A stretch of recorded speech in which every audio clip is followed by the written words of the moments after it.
గోడల మీద concrete bed అసలు ఎందుకు వేయాలి? ఇంటి లోపల బెడ్రూమ్ పార్టీషన్ కోసం, అటాచ్డ్ బాత్రూము, స్లాబ్ మీద కట్టే పారాపెట్ వాల్ కోసం, ఉన్న తక్కువ స్థలంలో ప్రతి చోట 9 ఇంచెస్ వాల్ కట్టలేని చోట 4 ఇంచెస్ వాల్ కట్టడం లేదా సింగిల్ లైన్ బ్రిక్తో గోడల నిర్మాణం చేసే ప్రతి చోట ఈ కాంక్రీట్ బెడ్ వేస్తారు. అసలు ఇది ఎందుకు వేయాలి? వేస్తే వచ్చే లాభాలేంటి? ఒకవేళ ఇంతకు మునుపు కట్టినా వేయకుండా ప్లాస్టింగ్ చేసిన దానివల్ల ఎలాంటి ఇబ్బందులు ఉంటాయి అనే దాని గురించే ఈ వీడియో. మేము కడుతున్న ఈ ఇంటికి స్థలం తక్కువ ఉండడం వలన పారాపెట్ వాలు, బాత్రూమ్ వాల్స్, 4 ఇంచెస్ వాల్స్ ఇలా కడుతున్నాం. ఇలా సింగిల్ లైన్ బ్రిక్ వాల్ కట్టే ఎక్కడైనా సరే 3 ఫీట్ హైటు గోడ కట్టడం పూర్తయిన వెంటనే మన దగ్గర ఉన్న ఏ ఐరన్ రాడ్ అయినా సరే, ఫర్ ఎగ్జాంపుల్ 8 mm లేదా 10 mm ఒక రాడ్ వేసి దాని మీద స్లాబ్కి ఎలా అయితే కాంక్రీట్ మిక్సింగ్ చేసుకుంటామో అలా గోడ మీద 3 అంగుళాలు కాంక్రీట్ బెడ్ వేసాము.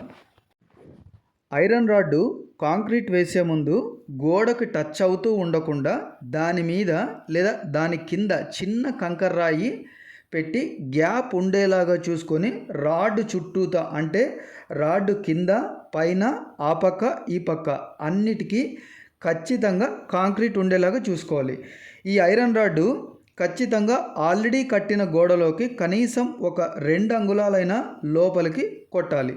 ఎందుకంటే రాడ్డు కనెక్టివిటీ తీసుకోవడం కోసం. అలా చేస్తే ఫుల్ సపోర్ట్ ఉంటుంది. అదే సమయంలో 2 గోడల మధ్య అనుబంధం తెగిపోకుండా, ఎలాంటి చీలికలు రాకుండా ఈ రాడ్డు ఆపుతుంది. ఈ కాంక్రీట్ బెడ్ వేస్తే ఇది ఎండకు, వర్షానికి ఎక్కువగా తడుస్తూ ఉంటుంది. వర్షం నీరు గోడ మీద పడినా తొందరగా ఆ నీటిని పీల్చుకోకుండా ఈ కాంక్రీట్ బెడ్ ఆపుతుంది. ఒకవేళ పీల్చుకున్న 20 mm కంకర బెడ్ మొత్తంగా ఉంటుంది. ఒక ఆర్డర్ లేకుండా అనీవెన్గా ఉండడం వలన ఏదైనా క్రాక్ రావాలన్నా ఆ కంకర రాయి అడ్డుపడతాయి. క్రాక్ అనేది సిమెంటు, శాండ్నైతే చీల్చుకొని రాగలవు. అదే ఈ కంకర రాయినైతే చీల్చుకొని రాలేవు. అదే బాత్రూము, బెడ్రూమ్ గోడలు 4 ఇంచెస్ లేదా సింగిల్ లైన్ బ్రిక్, అంటే 2 ఫీట్ పొడవుండే ఫ్లై యాష్ బ్రిక్, 1 ఫీట్ పొడవుండే సిమెంటు లేదా గ్రావెల్ బ్రిక్, ఇంకా కొన్ని 16 ఇంచెస్ బ్రిక్స్, ఇలా సింగిల్ లైన్తో కట్టే బ్రిక్కి ప్రతి 3 అడుగుల ఎత్తుకి ఒక concrete bed with 8 mm rod వేసుకోగలిగితే ఆ గోడకి ఫుల్ స్ట్రెంగ్త్. కానీ అందులో వేసే రాడ్డు చిన్నదా పెద్దదా అనే దానికన్నా ఆల్రెడీ కట్టిన లేదా కడుతున్న గోడతో కనెక్షన్ ఉండాలి.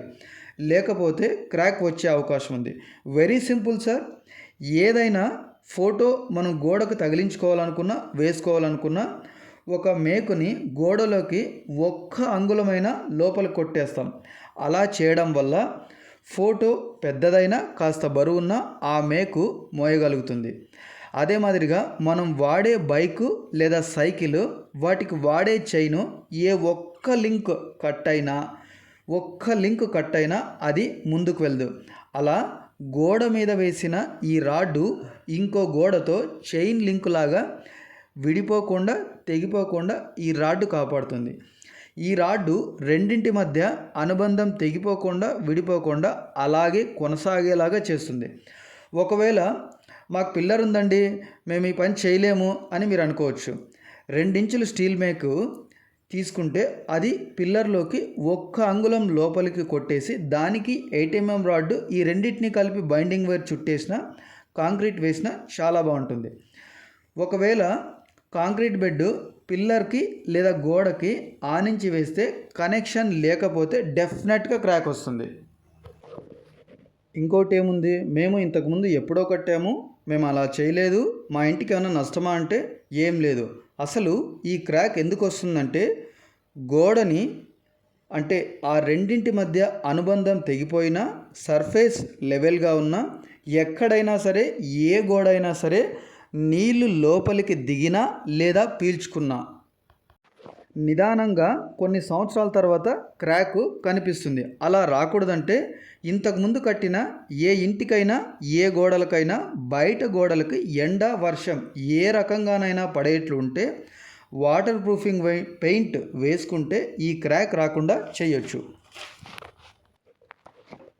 మేము మా ఇంటికి మంచి పెయింటే వేసామండి, అయినా క్రాక్స్ వచ్చాయి అని మీరు అనుకోవచ్చు.